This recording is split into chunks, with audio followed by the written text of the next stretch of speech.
I read a message tonight that I actually received yesterday, and since half my work is in community and personal preparedness, it's actually something right up my alley.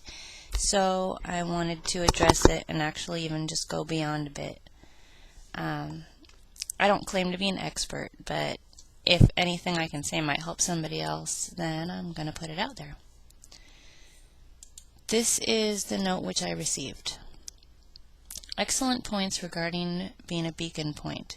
We have tried to do all we can to prepare for such an eventuality, but are under great financial stress trying to do so. With no other believers pitching in, the task is overwhelming. I don't mind so much being the family tinfoil hat model, but wish that they would at least put some food back to help support them when shit hits the fan. I fear I may have to turn family away to save little ones that I can't turn away. Do you have any suggestions as to a way to address this impossible conundrum? We can only do so much ourselves on a fixed income, and we're running out of time. I'm worried. I've already had to painfully break it down looking within my own family. And some I would have to leave behind if I had to evacuate or make uncomfortable in order to put kids first. I know this. Kids come first, period. I'm a sucker for strays, and I would never turn one away. And I pray that as many people are considering these things as kids that might end up having nobody and nothing. Because we're assuming here for this video that shit is going to hit the fan just so it's easier to get through, okay? We also can't be forgetting about pets. They need to be considered in all this planning too. So we have to look at a sit-in scenario and an escape or bug-out scenario. For sit-in, the best I can offer is start cutting coupons and find the canned food sales. Even if it's stuff everyone will hate, it's going to taste pretty good when the choices are gone, and it's that or nothing. Lots of beans, lots of rice. It's cheap, it's filling, protein. It cooks up easy in bulk when looking at larger numbers to feed. Screw the complaints. You need to eat, period. If you're looking at stocking up or already have stocked up on some vitamins or feel-good snacks, save those for yourselves and kids. For buying up, don't wait. If you're on a budget,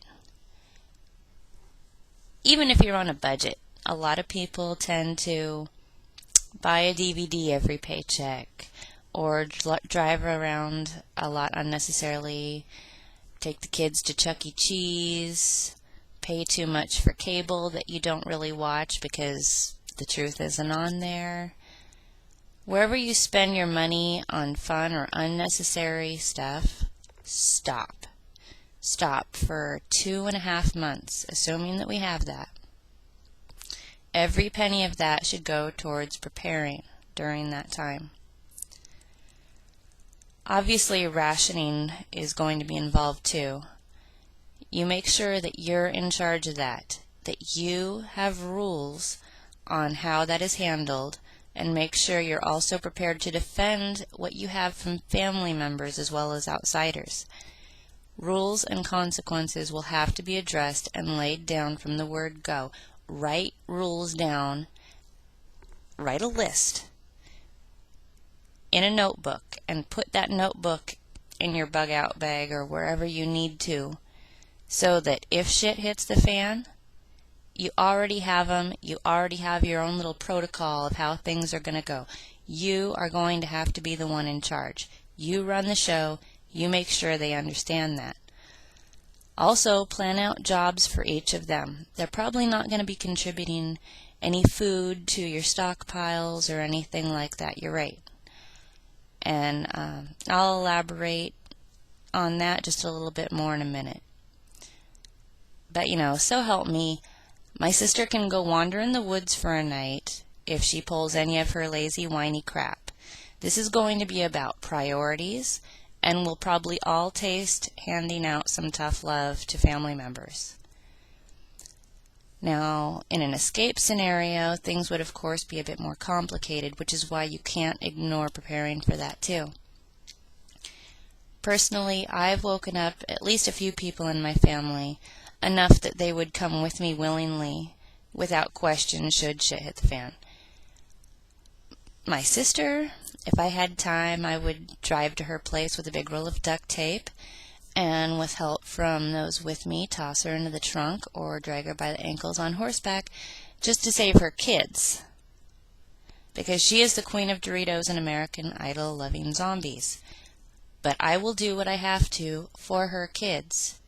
And you have to consider that you may have family members that absolutely are not going to listen to you, but if they're close to you and you might be able to get to them and their kids, hey, all right? The answers are going to be very personal, very hard, and very different for every individual. Only you know your family well enough to plan according to their special needs. If shit hits the fan, those who have kids to fight for are going to have to be the strongest.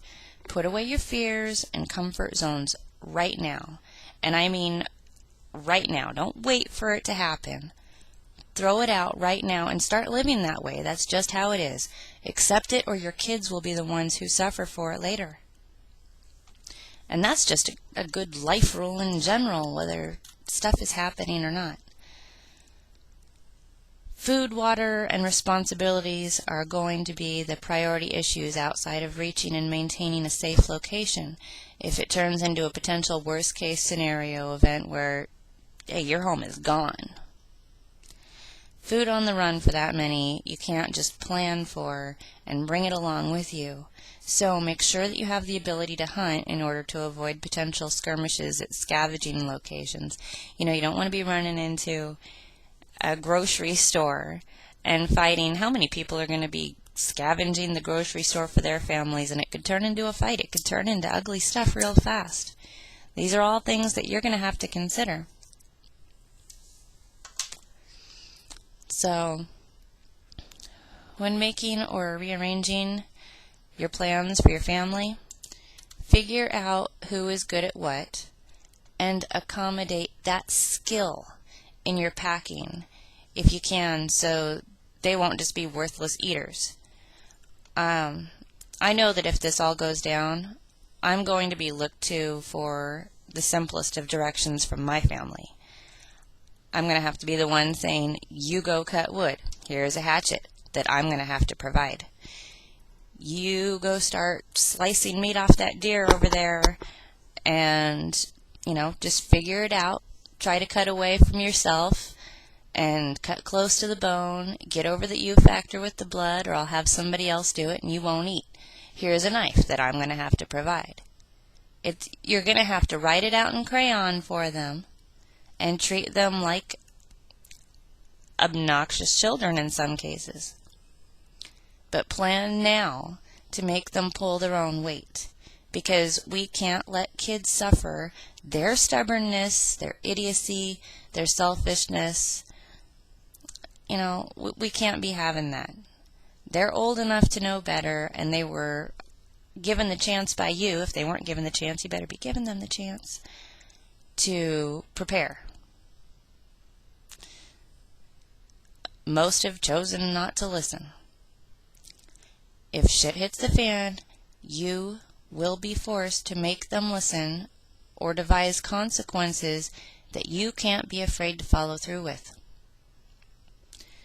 Some will probably be happy or at least willing to pitch in, and others, again, you may have to treat like obnoxious children. I got a couple family members that I actually freaked out enough that they pulled together better bug-out bags than me. Now, assuming we are all on a very tight budget here, I know I am, take half of that money that you'll save getting rid of cable and all the excess, take half to get food, and take the other half to Value Village or Goodwill or whatever secondhand stores you have near you. Do some scouting and do some buying. What I'm doing is creating a bug out bag for every member of my family that might potentially come along if shit hits the fan. I got the backpacks at the Goodwill for like $1 or $2 each. They don't need to be anything fancy. They don't need to be $200 hiking backpacks. Some people are going that route. You don't have to. You're going to have to be practical for what you have, with what you can afford, for what's going to suit you. It's going to be different for everybody. You're just going to have to make do with what you got. That's just how it is. So, each of their individual bug out bags has items which will help them pull their own weight. I've got someone that has a hatchet, someone that has knives, collapsible fishing rod, light all-around tackle kit, cast iron pot, because I don't want to carry that, and a few sturdy utensils, things like that. So, before you go out and buy that stuff, get yourself a notebook, write down the names of the people in your family and what you'd have them do. That job might be as simple as keeping an eye on kids while others work. So you'd load that person with some playing cards, maybe a small board game, flashcards. Make a list, go scout, and get the best bang for your buck. Now, remember that the stuff in your bug out bag can be versatile for a sit-in situation if you end up being lucky enough to be in a safe zone. I've thought through my situation thoroughly, and if any major catastrophic event happens that doesn't kill me in the first go-around, I am going to be on the move. I am on a bad coastline, and I mean right on the coast, so I won't be sitting here waiting for round 2. If you know you are in a place you can't stay, if something bad happens or a bunch of bad things start happening, don't bother with the home preparations, but make sure you have the proper items to defend and maintain a safe location when you reach one. Remember that there are things that you can probably pick up along the way. Just try to avoid crowds, try to avoid big cities.